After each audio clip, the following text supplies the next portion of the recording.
I met Grant Cardone in downtown Los Angeles on a commercial. I was acting in and he knew the director, so he showed up on the shoot and I met him, and it's not such a memorable experience for me, but apparently it was for him, and thank goodness it was.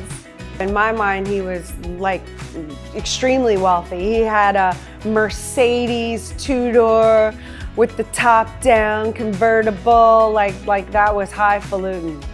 I thought nothing of Grant when I first met him. I mean, he didn't register on the radar of any sort of guy I was gonna potentially date or marry. It was just, oh, hey, this is Grant. It was like, oh, hey, hi, you know, it was nothing. You know, I don't mean to be insulting. I just didn't think anything of you. It was nowhere on the radar. When it was obvious that I was not interested in Grant Cardone, he persisted and called me twice a month, every month for 13 months and left a message on my answering machine. He brought it to my attention. You know, I've called you twice a month, every month for the last 13 months. And then I was like, oh, wow. Yeah, come to think of it, you have. When he finally invited me to one of his seminars and I sat as an audience member and I was blown away. His whole persona changed. He was hilarious. He acted out all these characters. I remember just thinking, wow, like this entire time I thought he was a businessman, which he is, but he's also an actor because I study people and he had a whole performance and characters that he would go into and he was so funny and I had never seen the actual comedy in the routine. Anyway, it was at that moment that I realized that he knows a lot, and a lot of what he knows he was doing to me without me knowing.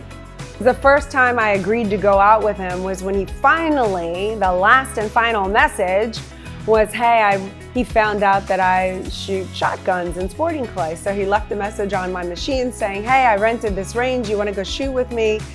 And so I thought, oh, Mr. Rich Guy wants to play that game, huh? Because it's not a cheap sport. And so I was like, okay, I'll let him take me sporting clay shooting. Also, I'm a sucker for anything guns. So I call him back and I say, yeah, let's go. And so we went and we shot some guns. It was fun. He was not a horrible person to be around. And that was really the day. He was a good shooter. And he bought a Perazzi that day, I think to impress me, which it kind of did. I had agreed to take him out to Katana because I don't know, I lost a bet or something happened. Remember it was. Anyway, I took him out to Katana, which is this awesome sushi restaurant on Sunset. And I took him and I was like, this is not a romantic date. We're just doing this as friends. And he's, you know, got that Grant Cardone smirk on his face, like, but he was a lot of fun. And it was the first time that I realized that his height wasn't gonna bother me, because I had vowed never to date another short man in my life, because the short guys always try to make me shorter. I'm like, I am a tall woman. When I wear heels, which I like to wear, I am even taller. So if a guy tries to tell me wear flats or tries to make me smaller, it's just not gonna work. I wanna be me. Like, I can't control my height and I don't wanna feel like big. Like I wanted like a manly man. So I would feel small and petite because I am tall. And I remember Grant picks me up. I had a hurt hip at the time. And he picks me up to carry me across the street. And the way he picked me up, I felt like I was light as a feather. And I was like, oh, wow. I mean, he's shorter than me, but he's strong. And I liked that, but I still didn't like him. So then we had the dinner. It was really fun. I felt like he was kind of closing in on me. I stuck my boot. I had this spike high heel about this tall on because I was gonna wear my tallest shoes so he wouldn't be interested in me anymore, because I wanted him to know how tall I was. And so he comes in close at the dinner. I stick my high heel right in his chest and I was like, don't come any closer. You are not kissing me. And he was like, what makes you think I want to kiss you? And I was like, oh, please. Anyway, he would not kiss me that night, which was very good, which then allowed me to go on another date with him because he was respectful. Grant is not a jealous man. You know what? I will say this about Grant. Grant does not get jealous of other men, ever. He's totally cool like that, thank God, because I don't like jealousy. I will tell you what Grant is jealous of, though. Grant is jealous if I do other activities that take me away from him too long. Oh, yes, he is. So it's a challenge to be married to such a hard-charging guy. I mean, very often it's the world according to Grant Cardone, and I get it. He's a powerful man. He runs numerous successful businesses, and I'm willing to accept that. But as a wife, sometimes it's hard for me, you know, like to always have to take a back seat or whatever. Anyway, in 2008, the economy crashed. We were on the verge of losing everything, and it forced me to take an honest look at my life and what I was doing.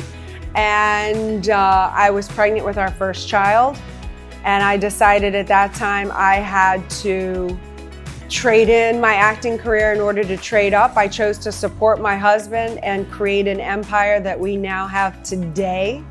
It was the right decision, thank goodness. Everything that I know about money or business, every single thing in that area comes from Grant. He's a very hard man, and he's hardest on himself, so he expects the highest of the high. He expects competency around him 24/7. He expects a lot of himself, and sometimes you know, when you're married to such a hard man, it's difficult, especially being a wife. I'm sensitive, I'm nurturing, I'm romantic, I'm loving, and sometimes that I perceive that hardness as like abrasiveness.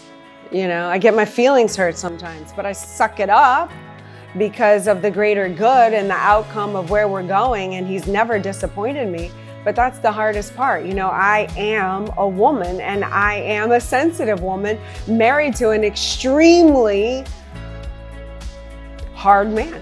He called me lazy and a coward when he asked me how the writing was coming along of my book, and I had every excuse as to why I don't write. I hate school, I was never good in school, I never did my blah, blah, blah, blah, blah, blah. And that's when he said, "You're lazy and a coward." It infuriated me. I hated him at the time. Thank God I didn't go natter about him to all my friends and family, because they never would have forgiven him. But what he did to me at that time was light a fire under my butt. And I stayed in my house practically every day for that month and completed the book. And when I was done with it, I shoved it at him and I said, "There, read that from a lazy and a coward." And then he looked at me with that look again, with that little sparkle in his eye and the little flirtatious, charming smile that he likes to pull on me when he wants to get off of the hook for something. And he said, "Hey, I never once thought you were lazy or a coward, and congratulations." And that's when I knew he was willing to do whatever it took to get me to have that result and to have that win and that reward from myself. The best part about me and being married to Grant Cardone is that he's so fun and he's so adventurous, and you know, we have a lot of the same interests and we have the same purposes, and he doesn't quit, and he has the drive, and he is ethical, and he loves his children, and he's an incredible father, and he does what's best for people. And I like being caught up in all of that. I like being in the whirlpool and the hurricane that is Grant Cardone.